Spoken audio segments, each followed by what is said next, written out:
Ada pertanyaan.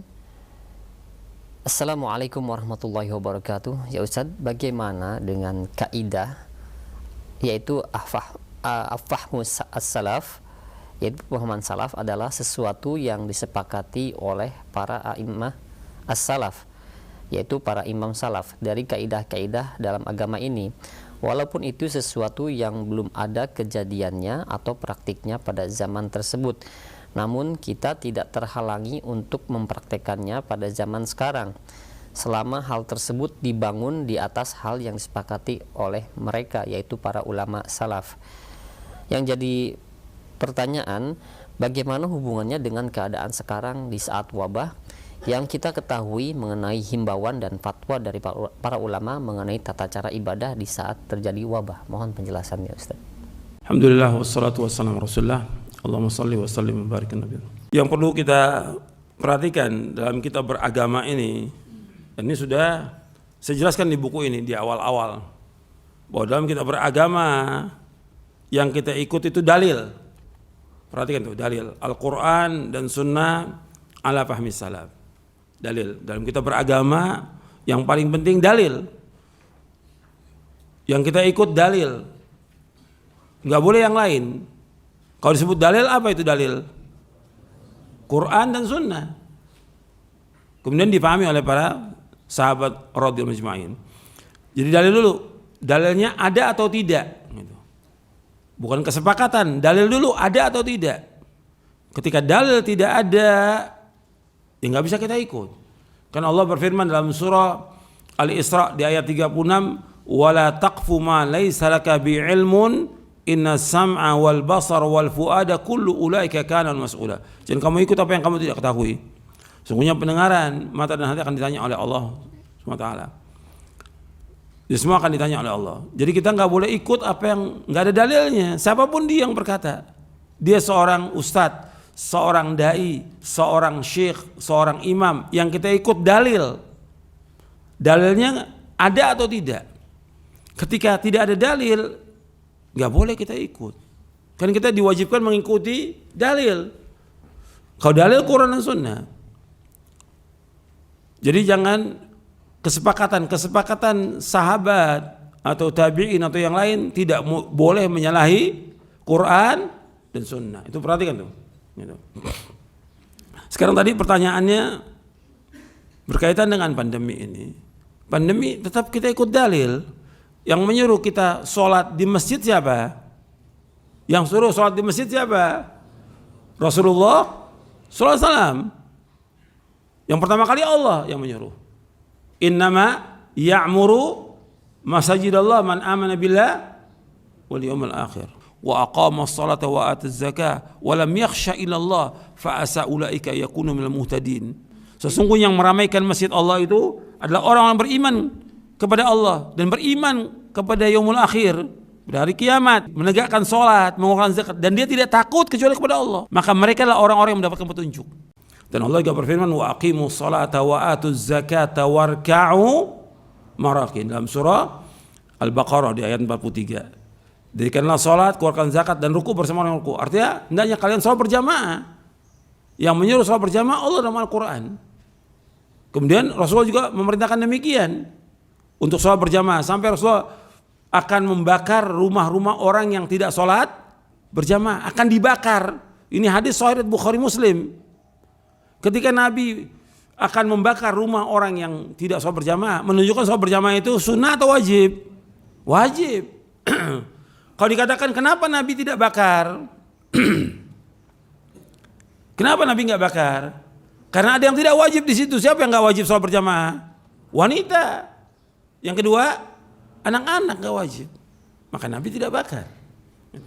Tapi ancaman ini menunjukkan tentang wajibnya sholat berjamaah. Bahkan kata Abdullah bin Mas'ud radhiyallahu yang diriwayatkan oleh Imam Muslim, sampai ada di kalangan kami para sahabat itu ada yang dibopong untuk sholat berjamaah. Karena betul-betul syiar agama Islam yang besar, azan dikumandangkan 5 kali dalam sehari itu untuk apa? Syiar agama Islam. Bahkan syiar ini membedakan antara negara Muslim dengan negara kafir. Azan ini. Nanti azan dikumandangkan hanya cukup untuk azan, orang nggak perlu datang ke masjid. Justru ini kaitan dengan iman tadi, pembahasan kita tentang iman. Justru dengan adzan itu dia berangkat ke masjid menunjukkan bahwa dia orang yang beriman.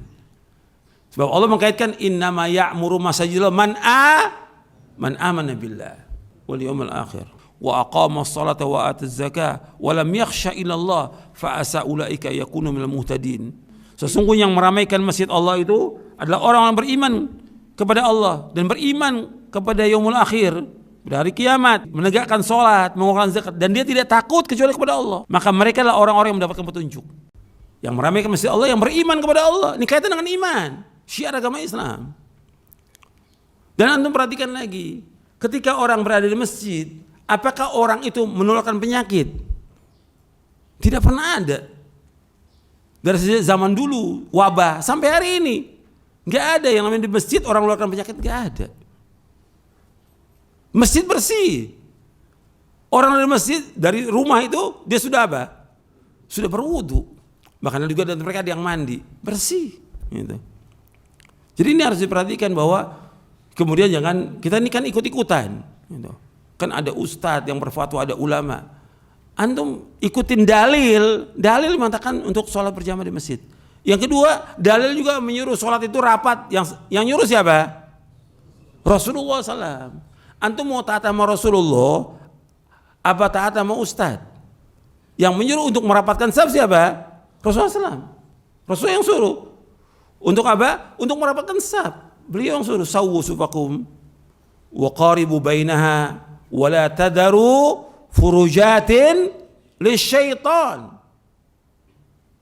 Luruskan saf kalian, dekatlah saf kalian, rapatkan saf kalian, dan jangan tinggalkan celah untuk setan. Disuruh rapat. Apakah rapat ini menularkan penyakit? Tidak. Sholat yang perintahkan Rasulullah SAW. Dan antum ingat, kalau seandainya nanti akan terjadi bahaya, akan membahayakan kaum muslimin, Allah akan menyampaikan yang demikian kepada siapa? Kepada Rasulullah, agar Rasul menyampaikan kepada umatnya. Ini kan nggak ada. Dan Allah berfirman dalam Al-Quran, wa ma kana rabbuka nasiya. Allah nggak pernah lupa bahwa nanti akan ada di zaman yang akan datang begitu. Sebagaimana Nabi menyebutkan tentang taun, Nabi nggak pernah menyebutkan nanti kalau datang taun sholatnya di rumah. Nanti kalau datang taun safnya renggang. Ada nggak tuh hadisnya? Nggak ada. Nabi udah menyebutkan demikian. Kita kembali kepada dalil. Selamat kita dalil. Karena ada perkataan ulama segala macam. Perkataan ulama kalau bertentangan dengan dalil, yang kita ikut apa? Kan kalau ada perselisihan, kembalikan kepada dalil. Fa in tanaza'tum fi syai'in farudduhu ila Allahi war Rasul in kuntum tu'minu billahi wal yawmil akhir, dzalika khairun wa ahsanu ta'wila. Apabila kalian berselisih tentang perkara sesuatu dalam agama ini, kembalikan kepada Allah, pada Quran, kembalikan kepada Rasul, kepada dalil, kepada hadis, kepada sunnah. Jika kalian beriman kepada Allah dan hari akhir, yang demikian yang paling baik dan sebaik-baik akibatnya. Dalam surah An-Nisa ayat 59. Ini harus kita ikut dalil. Sekarang ini orang sudah menjauh dari dalil. Antum di luar jaga jarak segala macam, nggak ada masalah. Tapi kalau untuk sholat, ini ibadah kepada Allah, sudah ada aturannya dalam syariat. Aturannya yang kita ikut dalil, bukan kaidah, dalil. Ini penting, harus diulang-ulang ini, karena masih banyak yang takut gitu. Alhamdulillah antum lihat di masyarakat, di kampung-kampung sampai hari ini jutaan orang sudah sholat berjamaah dan rapat. Nggak ada tuh yang kena, nggak ada gitu. Jadi harus ingat tuh. Jadi supaya kita tambah yakin dengan agama ini, yakin dengan perintah-perintah Allah Rasulnya akan membawa keselamatan. Tapi ketika orang itu melanggar perintah siapa? Ketika dia melanggar ini, saf itu renggang atau dia nggak ke masjid, melanggar perintah siapa? Perintah siapa? Perintah Rasulullah SAW. Akibatnya bagaimana? Allah sebutkan dalam surah An-Nur di ayat 63, "Falyahdharil ladzina yukhalifuna an amri an tusibahum fitnatun aw yusibahum adzabun alim." Dalam berhati-hati orang yang menentang perintahnya. Perintah siapa? Rasulullah. Akan terkena fitnah atau azab yang pedih. Kok kita takut sama yang lain, nggak takut sama Rasulullah? Mesti takut kita. Kalau kita menyalahi perintah Rasulullah, akibatnya fatal. Itu perhatikan.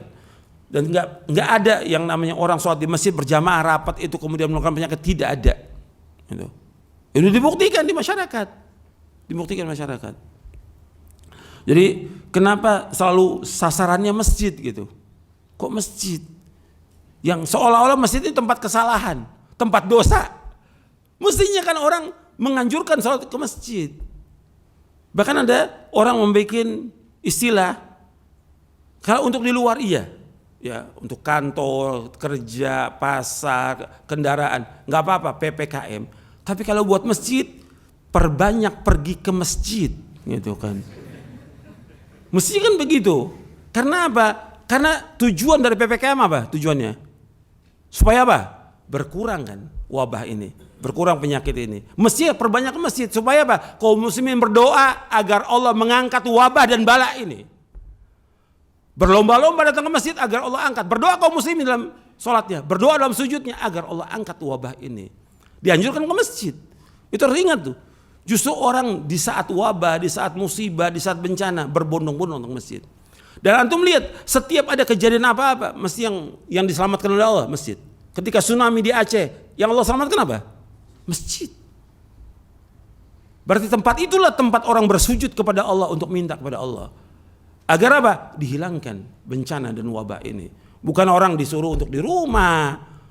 Bukan nggak ke masjid. Ke masjid anjurkan. Mesti para ustadz menganjurkan semangat orang ke masjid. Jangan ditakut-takuti, jangan. Ke masjid. Dan alhamdulillah sampai hari ini orang yang sholat di masjid nggak ada yang nular. Nggak ada yang kena.